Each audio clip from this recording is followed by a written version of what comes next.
Azaria foi o anjo da guarda de Maria Valtorta, e durante o ano de 1946, ele deu a ela uma catequese, sempre aos domingos, para aprimorar sua vida espiritual. Esses conhecimentos foram úteis para ela, como são úteis para toda alma que quer crescer espiritualmente. Fevereiro de 1946, 2 domingos antes da Quaresma. No dia 24 de fevereiro de 1946, trazendo a liturgia do dia, o seu anjo da guarda iniciou sua catequese, que durou 1 ano. Às 11 horas, São Azaria me disse: "Vem, escutemos juntos a Santa Missa. Embora a liturgia de hoje se dirija a todos, na realidade dirige-se em particular a vós, os instrumentos extraordinários de Deus. Enquanto os homens cantam na terra e os anjos cantam no céu, contemplemos os ensinamentos da Santa Missa de hoje, aplicando-os em especial a vós. Tu ouves?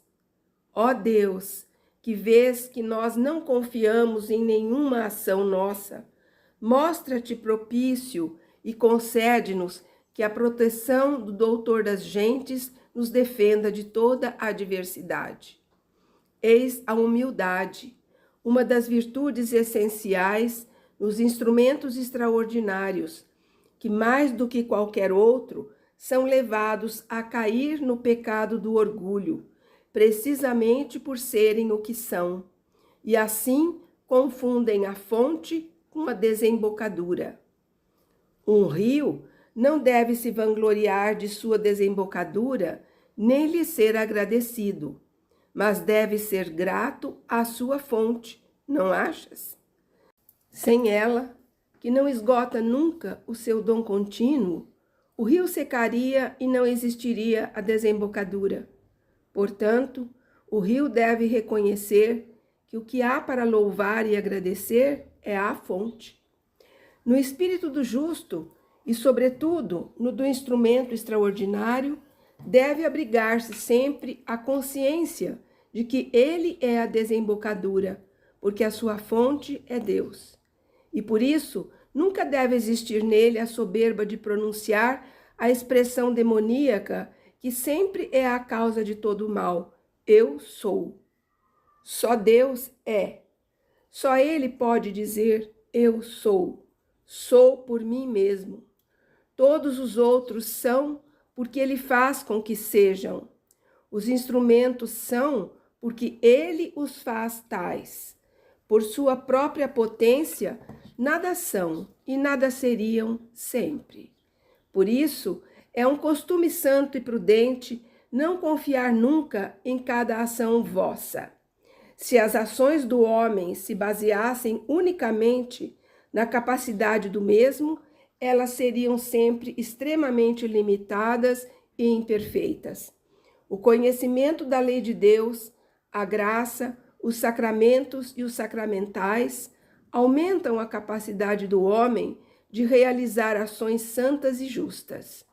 Os dons gratuitos de Deus permitem que estas ações alcancem o nível do extraordinário e consigam superar as faculdades comuns do homem e do crente, para chegar a potencialidades que estão além do ordinário. Mas o homem não deve vangloriar-se deles.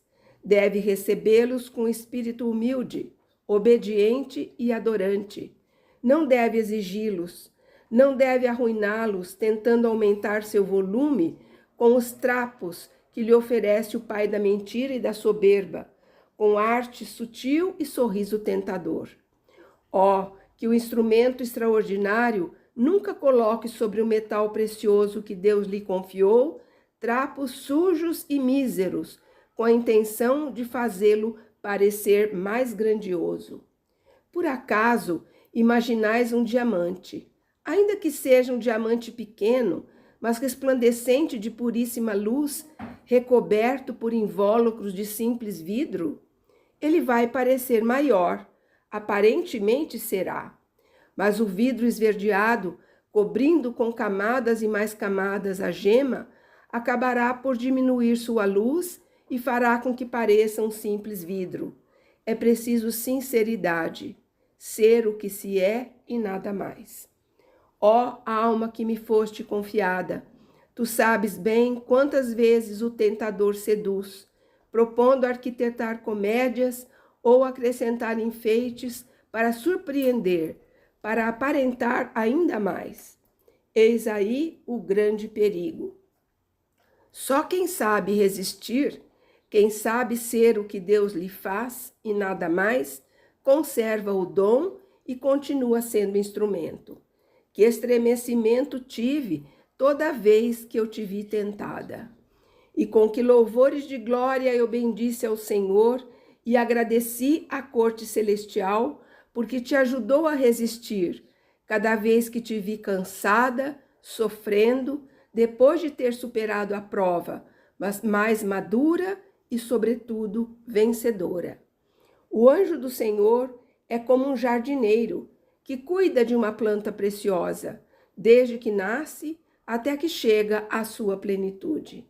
Está sempre atento, treme diante dos ventos, do gelo, das tempestades, dos parasitas, dos roedores.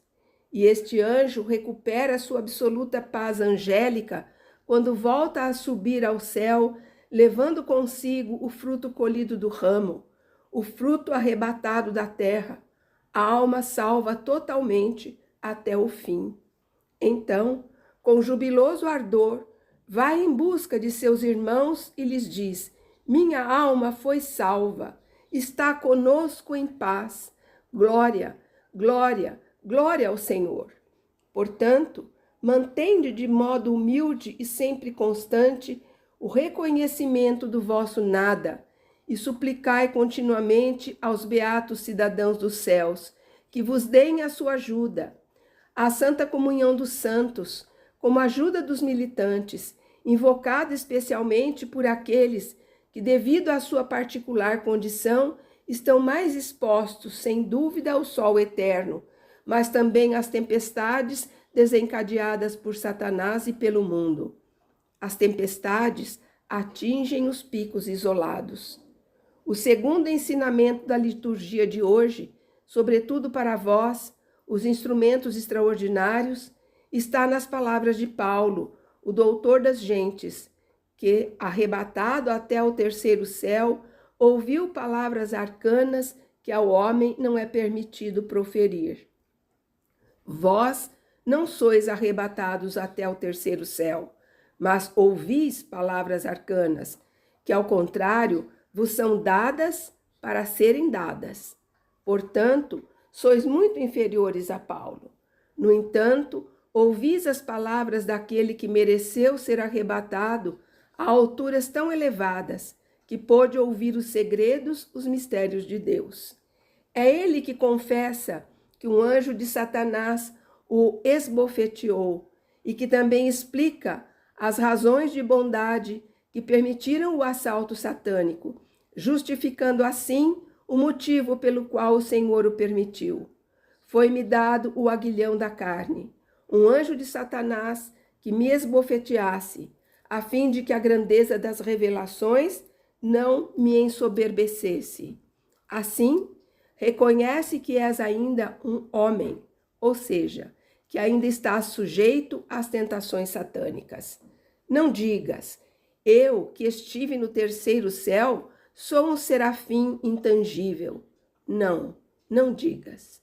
Dize humildemente que és um homem acossado por Satanás e que isso o leva a permanecer humilde, apesar da grandeza do que recebeu. E além disso, ele vos ensina o remédio para serdes libertados. Rezei 3 vezes ao Senhor para que o afastasse de mim. É proveitoso dizer com humildade: não me faças cair em tentação e salva-me do maligno. Disse isso o Santíssimo Jesus nosso Senhor, o inocente, o Filho de Deus. Devem dizê-lo todas as criaturas que creem em Deus. uno e trino, santo, bom, Pai dos homens. Não é proveitoso querer agir por si mesmos para rejeitar Satanás. Isso é presunção. A presunção é soberba. A soberba é amaldiçoada por Deus. Invocai o bendito Senhor, o Pai, o Filho, o Espírito Santo. Invocai os coros celestes dos santos e dos anjos. Nunca são suficientes as defesas contra o rancor de Satanás. E a Santíssima Trindade e todos os habitantes do céu não pedem nada mais do que para vos ajudar nesta luta sem quartel entre as potências infernais e a parte inferior de um lado e a parte superior e as potências celestiais do outro. E para vos consolar diante das penosas constatações de vossa incapacidade de serdes intocáveis por Satanás, que desencadeia sua ira vos esbofeteando, porque não pode vos arrastar para onde quisesse, escutai a resposta que o Senhor deu ao apóstolo desalentado pelas bofetadas do mal. A minha graça te é suficiente, porque o meu poder se manifesta na fraqueza. Ó almas eleitas para o extraordinário, não quereis tudo, tendes o céu. Vós deveis suportar o abismo que se vos apresenta para vos aterrorizar. Mas agora já sabeis, isto acontece para que não vos ensoberbeçais. Deste modo, ou seja, conhecendo o vosso nada, sabendo o mundo que não sois nada e vendo que exerceis ministérios superiores e que vós vos modelais na perfeição segundo a doutrina do vosso sentimento acerca do dar, é deste modo, repito, que se faz sentir melhor, manifesta-se melhor o poder de Deus, que ajuda a vossa fraqueza. Portanto, vamos em frente, ó diletas almas, que sabeis converter os dons extraordinários em graça e santificação. Cantai com o apóstolo, por isso eu me vangloriarei com boa vontade das minhas fraquezas, para que viva em mim o poder de Cristo. Glória ao Pai, ao Filho e ao Espírito Santo. Glória a Jesus, graça ao qual tudo foi feito. Glória eternamente às maravilhosas obras de Deus. E agora, meu Azaria, que falou com maravilhosa doçura, me saúda com um sorriso e se cala.